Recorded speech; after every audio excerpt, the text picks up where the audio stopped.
Muito bem, meus amigos. Que a paz esteja com vocês. Mais uma vez nós vamos aqui compartilhar. Olha, eu fico feliz, sabe, em saber que existem pessoas que têm assistido esse canal. Fico feliz pelos meus inscritos. Estamos em 46, né? Graças a Deus por isso. Fora os meus contatos no Facebook, no WhatsApp. Esses dias eu fui com a minha esposa comer alguma coisa, né, num determinado lugar. Quero compartilhar com você essa experiência antes da gente entrar na palavra, né? E eu fui comer junto com a minha esposa num determinado lugar e um rapaz me cumprimentou, né? Ele falou assim: graça e paz, irmão.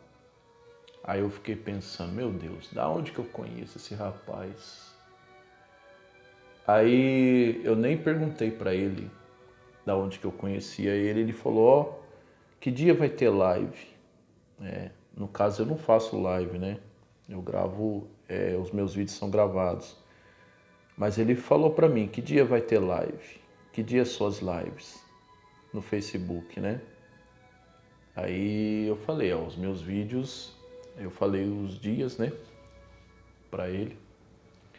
E eu fico feliz, né? Se ele for me assistir no Facebook, que ele tenha o meu abraço. Um forte abraço a ele. E a você também que me assiste. Seja através do YouTube, do WhatsApp, do Facebook, tá? Muito obrigado, meu amigo e minha amiga. E que você possa, através desse canal, me ajudar a divulgar a palavra de Deus, tá? O meu objetivo através do mesmo não é outro a não ser esse. Eu peço que você possa também estar orando por esse canal, orando pelo meu ministério, né? Tá? Você que tem me assistido, conto com a sua oração.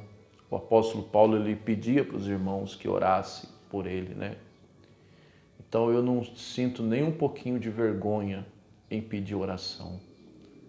Eu sou pregador, mas assim como você, eu também não sou de ferro. Tenho batalhas, tenho lutas, tenho dificuldades, eu enfrento momentos difíceis, né?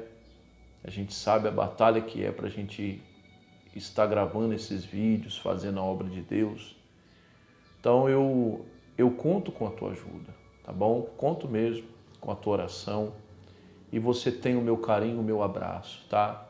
Seja você cristão ou não, tá? Tá certo? Esse canal é para pregar o Evangelho. E é isso que nós estamos fazendo. Nós estamos vivendo aquele estudo A Igreja de Cristo e hoje nós vamos falar sobre falta de organização no culto. Foi o que o apóstolo Paulo ele tratou com a igreja de Coríntios, né? A igreja de Coríntios é aquilo que eu falei para você. Era uma igreja problemática, uma igreja que o apóstolo Paulo ele teve que ter paciência com essa igreja, né? Era uma igreja que tolerava o pecado, era uma igreja que ainda tinha a infantilidade no meio deles, eram pessoas que agiam na carne como crianças, né? E também era uma igreja que não tinha, assim, organização, era uma igreja bagunçada, né? Era uma igreja que fazia a Santa Ceia de qualquer maneira, como a gente viu no primeiro vídeo desse estudo que eu falei sobre a Santa Ceia. Aliás, a Santa Ceia não foi o primeiro, né? Se eu não estou enganado, foi o segundo vídeo que eu falei sobre a Santa Ceia do Senhor, né? Que o povo, eles enchiam o estômago com o pão e se embriagava com o suco da uva, né? Participavam indignamente, não esperavam um pelos outros. E era uma igreja que era bagunçada, né? O apóstolo Paulo falou sobre falar em línguas. Era uma igreja que não tinha organização. Acredito eu que nessa igreja, quando o pregador pregava, tinha outro já falando em línguas em cima do pregador, atrapalhando o pregador a ministrar, né? Talvez nessa igreja o pregador começava a pregar e já começava a falar em línguas e ninguém entendia nada. Então o apóstolo Paulo, ele exortou. Na verdade, se o Espírito Santo me permitir, eu quero até detalhar mais sobre essa mensagem de falar em línguas, né? O apóstolo Paulo não proibiu ninguém falar em línguas, pelo amor de Deus. O dom de línguas é um dom espiritual, é um dom dado pelo Espírito Santo, né? Só que falar em línguas também, ele requer também organização, né? Por exemplo, a pessoa ela começa a orar no altar. Por exemplo, ela é um pregador, ela começa a pregar no altar. Daqui a pouco ela começa a falar em línguas. Ninguém vai entender o que ela está falando. Ela não está edificando a igreja, né? O dom de línguas nada mais e nada menos, ele é para edificar a si próprio, não a igreja. A não ser que Deus esteja falando em profecia através das línguas estranhas para a igreja, mas o apóstolo Paulo diz que tem que haver um intérprete, porque como é que as pessoas da igreja vão entender o que Deus está usando do pregador através das línguas estranhas, né? Então, às vezes eu já vi muitas pessoas que ela começa a orar, ela começa a disparar em línguas e não para mais, né? Temos que entender que o Espírito Santo, ele não deixa a pessoa inconsciente, tá? A Bíblia diz que o Espírito é sujeito ao profeta, o Espírito do profeta é sujeito ao profeta. Ou seja, o Espírito Santo, diferente de Satanás, que ele deixa a pessoa inconsciente, o Espírito Santo, a pessoa sabe tudo que ela está fazendo. Então, esse negócio de existir igreja que um fica pulando, caindo em cima do outro, cai para o chão, isso é tudo emoção da carne, isso é tudo emoção da própria pessoa, né? Que eu já vi acontecer muito isso, né? O apóstolo Paulo, ele tratava também a respeito desse assunto, né? Então Deus está me mandando já explanar sobre isso hoje, vamos embora, né? Vamos fazer a vontade do Espírito Santo. Então eu já vi muitas igrejas que às vezes a pessoa ela fica batendo palma, não é errado, pelo amor de Deus. No meu culto é um dos cultos que mais o povo bate palma. Mas às vezes a pessoa, ela, no meio da palavra, eu já vi igreja acontecer isso.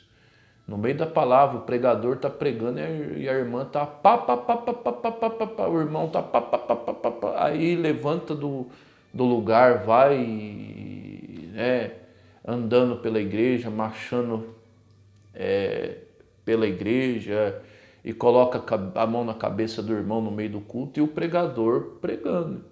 Isso atrapalha o culto, meu amigo e minha amiga. Isso atrapalha o culto.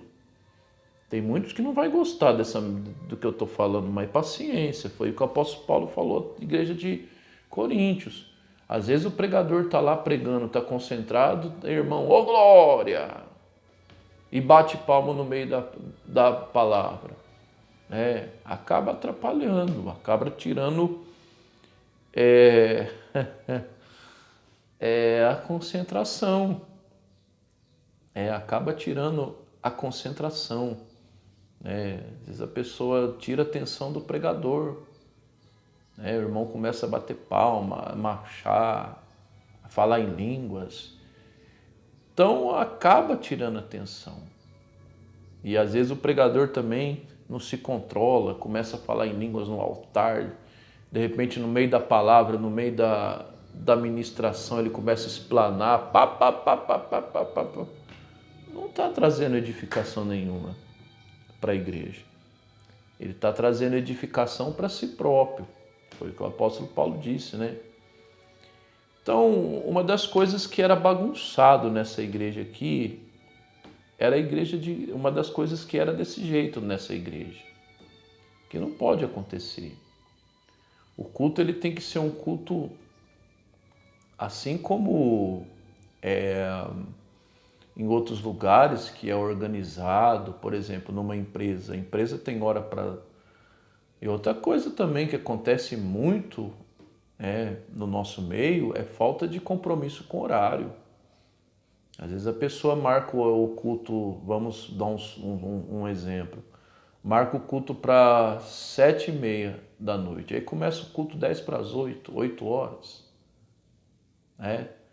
E às vezes tem gente já na igreja, já tem gente no santuário, aí o culto é 7h30, a pessoa quer começar 15 para as 8, 8 horas. Isso é bagunça, isso é mentira. Porque como é que eu vou falar assim, ó, o culto começa às 7h30, eu começo 8 horas? A não ser que não tenha ninguém no salão, a gente dá aquela colher de chá. Eu, particularmente, eu acabo até dando uma colher de chá, mas eu não gosto. Eu gosto de cumprir horário, né? Mas às vezes a gente entende o lado da pessoa, às vezes a pessoa trabalha, né? Ela chega meio atrasado, às vezes a gente espera um pouco quando não tem ninguém no santuário. Mesmo assim, quando tem, eu particularmente, eu começo a orar. Quando tem. Quando não tem ninguém, só tá eu acabo que esperando um pouco. Mas não muito também, porque se eu ver o tal horário e ninguém chegou, eu vou embora, encerro o trabalho e vou embora. Porque horário é horário, tá? Horário é horário, eu não estou assim expondo, dando para você, vamos assim dizer, eu tô usando o meu testemunho, o meu particular como exemplo, tá? Mas eu não estou aqui para falar de mim, não. Estou aqui para falar da Bíblia, tá? Porque se tem uma coisa que Deus ele preza é organização. Você pode ver que no começo do mundo, quando Deus criou, você viu que Deus, cada dia ele criou ele fez algo. Né? Ele não foi já fazendo tudo de uma vez, ele foi por etapas, ele foi criando algo organizado. Pai, Filho, Espírito Santo, a hierarquia do céu, né? Os anjos. Então, Deus ele preza pela organização. Jesus, quando multiplicou os pães e os peixes, você pode ver nos evangelhos, na multiplicação, que tem um dos evangelhos que Jesus mandou o povo se assentar, mandou o povo se organizar. Né? Então, Deus ele preza pela organização. Jesus, quando alguém falava, ele esperava a pessoa acabar de falar. Né? Você pode ver que quando eles queriam apedrejar a mulher adúltera em João 8, mesmo Jesus sabendo que ele estava errado, Jesus esperou que eles acabassem de falar. Aí quando eles acabaram de falar, Jesus falou. Então é assim, organização. Organização no horário, né? Organização nas etapas do culto. Por exemplo, tem igreja, eu acredito que a maioria é assim. Tem igreja que ela começa fazendo uma oração. Algumas igrejas têm a parte das oportunidades, que eles dão oportunidade para que o membro cante um louvor, conte um testemunho. Né?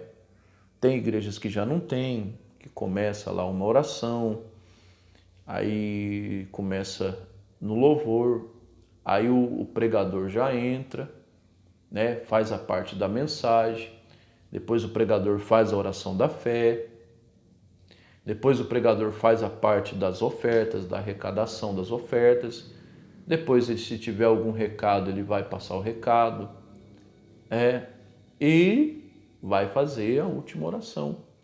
Então tem que ter organização, né? Eu já vi pessoas no meio do culto, no meio da palavra, estou falando isso na igreja que eu faço parte, né? A pessoa pedir o envelope de oferta, o envelope do dízimo, pedir para trocar um dinheiro. Eu falei, não, irmão, espera a hora das ofertas, espera a hora que chegar, né? Porque acaba atrapalhando, acaba pulando etapas, acaba o culto ficando bagunçado, né? E é ruim isso, é ruim. Então, se tem uma coisa que o culto tem que ter organização, a igreja tem que ter organização, né? Tem que ter hierarquias, estatutos, né? Regras. Cada igreja tem suas regras, seus costumes. Umas são mais salgada, outras são mais light, né? Mas tudo tem que ter organização. Culto tem que ter hora para começar, tem que ter hora para acabar, porque tem pregador também que empolga, né? Tem pregador que às vezes ele é sem noção, dia de semana. Às vezes ele não entende que às vezes é dia de semana, o membro tem que levantar cedo para trabalhar no outro dia, aí ele quer levar o culto até não sei aonde. Aí ele vai querer usar da palavra, vai querer espiritualizar as coisas, né? Falar, não tenha pressa de sair da presença do Senhor. Na presença do Senhor nós não estamos só na igreja, na presença do Senhor nós estamos em todo lugar. Seja no trabalho, em casa, na escola, na lotérica, na rua. Nós temos que viver uma vida em espírito com Deus. A gente não tem que estar na presença de Deus só na igreja. Então, às vezes, o pregador ele sai fora do horário e quer espiritualizar isso e está errado. Tá? A não ser que seja uma festividade, uma vigília, aí é diferente. Mas um culto normal, ele tem que ter hora para começar, tem que ter hora para terminar. Ele não pode pular etapas, né? Tem que ter organização. Tem que ter organização em tudo, tá? Senão fica algo bagunçado e Deus não se agrada de bagunça. Deus não se agrada de desorganização. As coisas de Deus são com ordem e com decência, como diz o apóstolo Paulo aqui. Eu não li, né? Para a gente finalizar o que eu estou lhe falando. 1 Coríntios 4:40. É o último versículo do capítulo 14, perdão, não é 4, não é 14. É o último versículo do capítulo 14, versículo 40, capítulo 14, versículo 40. O apóstolo Paulo, ele exorta o povo, fala de tudo isso, não o horário, né? O horário é eu que estou falando, eu estou incluindo. Mas o apóstolo Paulo, ele falou de falar em línguas, da hierarquia da igreja, dos dons espirituais, cada um tem um chamado, cada um tem um ministério, cada um exerce uma função no corpo de Cristo. Então, o apóstolo Paulo, ele tratou tudo isso com a igreja de Coríntios. Aí do capítulo 14, versículo 40 de 1 Coríntios, ele finaliza. Ele fala, vocês façam tudo isso com decência e ordem. Está no versículo 40 de 1 Coríntios 14, tá? Então, essa foi o nosso estudo de hoje. Organização no culto, tá? Então, até uma próxima oportunidade. Que o Senhor teu Deus te abençoe e te guarde. Que o Senhor teu Deus faça resplandecer a luz sobre ti. Que o Senhor nosso Deus tenha misericórdia de ti, levante o seu rosto sobre ti e te dê a paz. Até uma próxima oportunidade, se assim Deus ele nos permitir.